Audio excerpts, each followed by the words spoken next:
Super Saravana stores.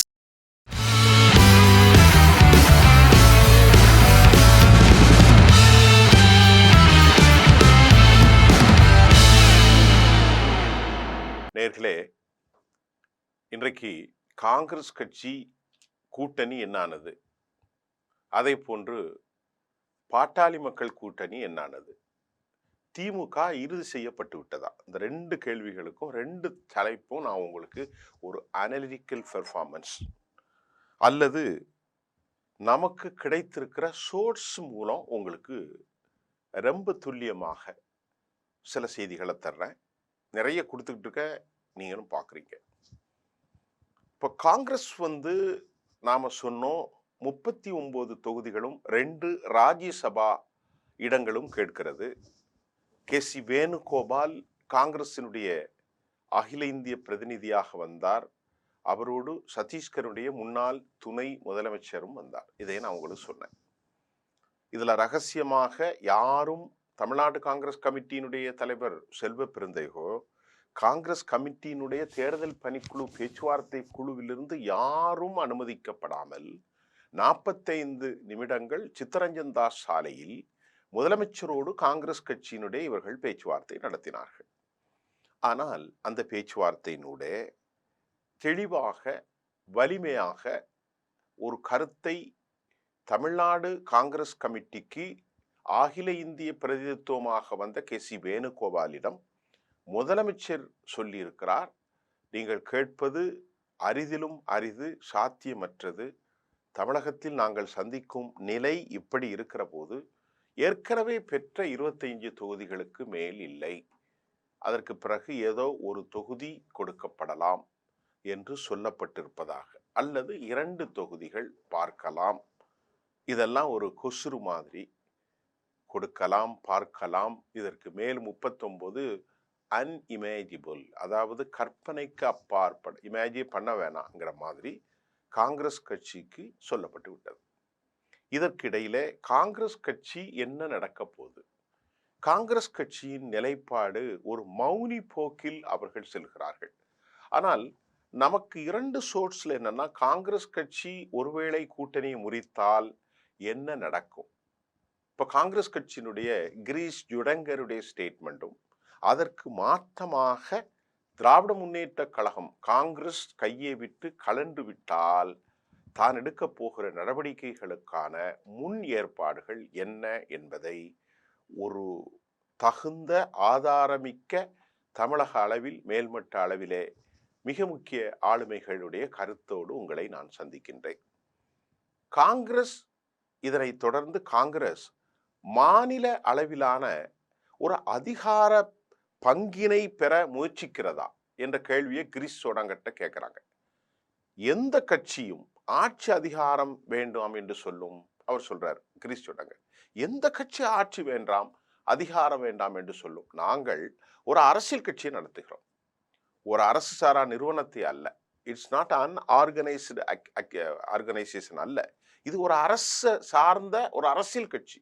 ஒவ்வொரு அரசியல் கட்சிக்கும் அதன் சொந்த விருப்பங்கள் உள்ளன என்னும் கிரீஷ் ஜுடங்கர் சொன்னார். அப்ப அடுத்த கேள்வி வைக்கிறாங்க, அப்படின்னா மிஸ்டர் கிரீஷ், விஜய் கட்சியோடு காங்கிரஸ் தொடர்பில் இருப்பதாக ஊகங்கள் உள்ளன, தாவேகாவுடன் கூட்டணி அமைக்க காங்கிரஸ் முயற்சிக்கிறதா என்ற கேள்விக்கு அவர் பதில் இவ்வாறு சொல்கிறார். இதை பாருங்க, தாவேகா எங்களோடு கூட்டணி அமைக்க தயாராக இருப்பதாக கூறியுள்ளது. அவங்க சொல்லியிருக்கிறாங்க, அதாவது அவர்கள் அடிமட்ட அளவுல தாவேகா எங்களுடைய பலத்தை அங்கீகரிக்கிறார்கள், எங்களுடைய வல்லமையை அவர்கள் ஏற்றுக்கொள்ள முன்வருகிறார்கள்.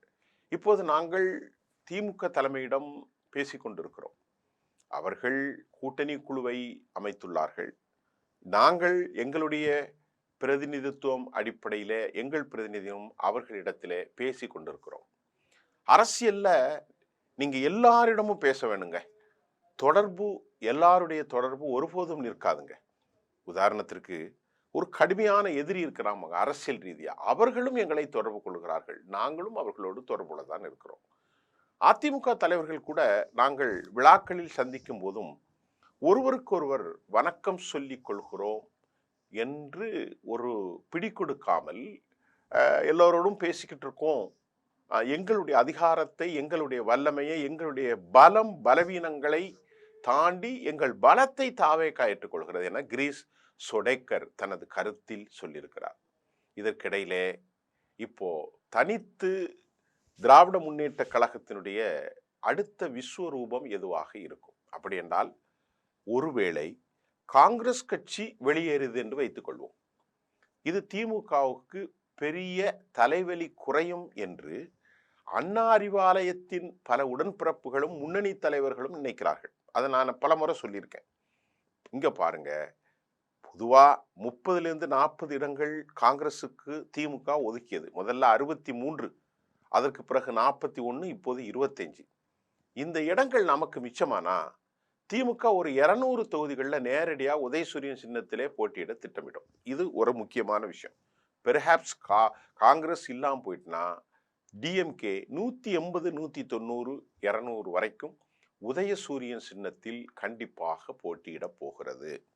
இரண்டாவதாக, கூட்டணி கட்சிகள் தயவின்றி 118 என மேஜிக் நம்பரை தாண்டி தனிப்பெரும்பான்மையோடு ஆட்சியை பிடிக்க இது சரியான வழி என திமுக மற்றொரு பக்கம் ஒரு கணக்க போட்டிருக்குப்பா.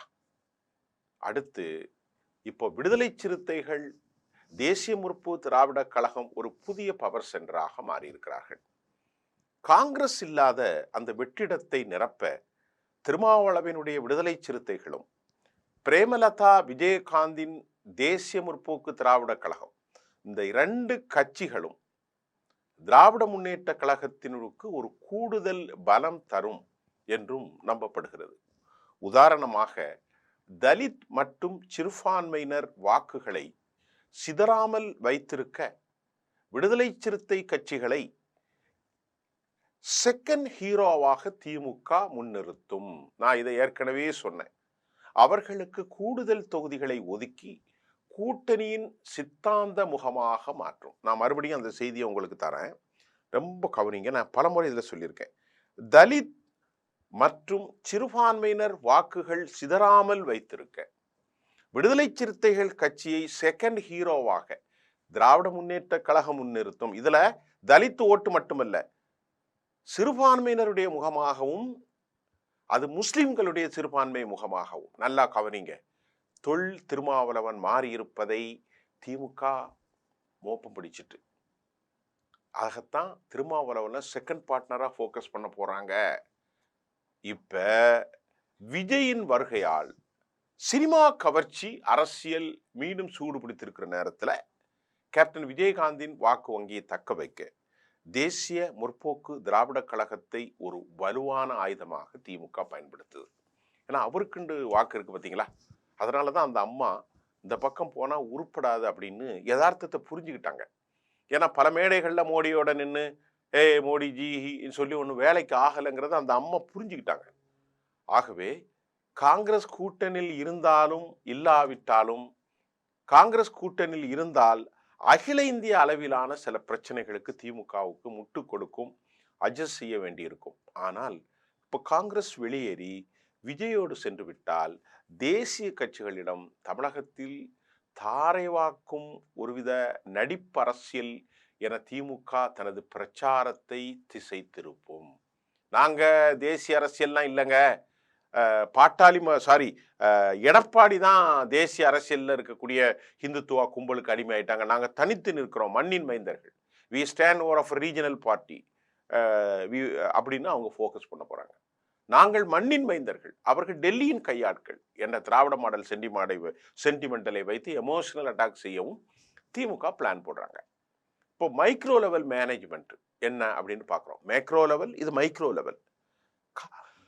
காங்கிரஸ் கட்சிக்கு வாக்கு வங்கி இருக்கிறதோ இல்லையாங்க, சில மாவட்டங்கள் அவர்களுக்கு பாரம்பரியமாக சில வாக்குகள் முக்கியம். அதை ஈடுகட்ட காங்கிரஸில் இருக்கும் அதிருப்தி நிர்வாகிகளை இப்போதே இழுப்பதற்கான வேலைகளை திமுகவுடைய ஐடி விங்கு, மாவட்ட செயலாளர்கள் கவனிக்க தொடங்கினார்கள். இப்போ கதை முடிஞ்சுதா? சுருக்கமாக சொன்னால், காங்கிரஸ் போனா திமுகவுக்கு ஒரு வகையில் அது சுதந்திரம் தான். கூட்டணி கட்சிகளை விட தன் சொந்த பலத்தை நம்பி போர்க்களத்திற்கு செல்ல ஸ்டாலின் டீம் தயாராகி வருவதாகவும் செய்தி வந்திருக்கிறது. இப்ப காங்கிரசினுடைய ஜொடேக்கருடைய பேட்டி, ஜொடேகருடைய அந்த விவகாரம் காங்கிரஸ் தனித்து விடப்பட்டால் என்ன, திமுக பிளான் பண்ணிட்டாங்க.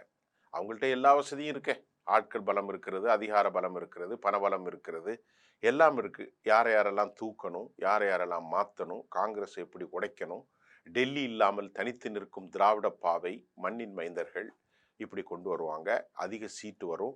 ரெண்டாம் ஃபோக்கஸாக ரொம்ப முக்கியம், நான் அடிக்கடி சொல்லிக்கிட்டு இருக்கேன் பல சேனலில், விடுதலை சிறுத்தைகள் முஸ்லீம்கள் முஸ்லீம் தலித் தலைவராக அவர் மாறுகிறான்னு சொன்னேன். இப்போ அதைத்தான் அவங்க எடுத்திருக்கிறாங்க. செகண்ட் ஃபோக்கஸ் பண்ண போகிறாங்க. இது இன்றைய உள்ள நிலைமை.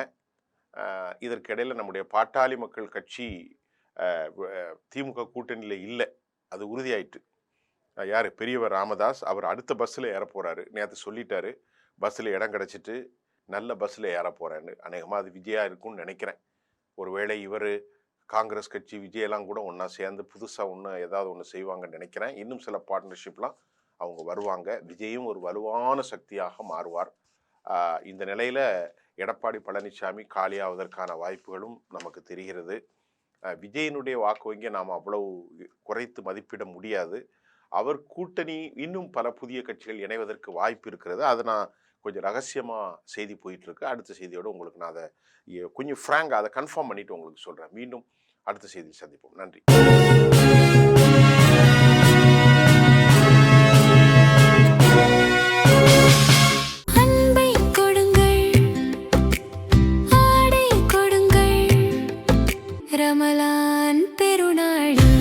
Super Sarvana Stores.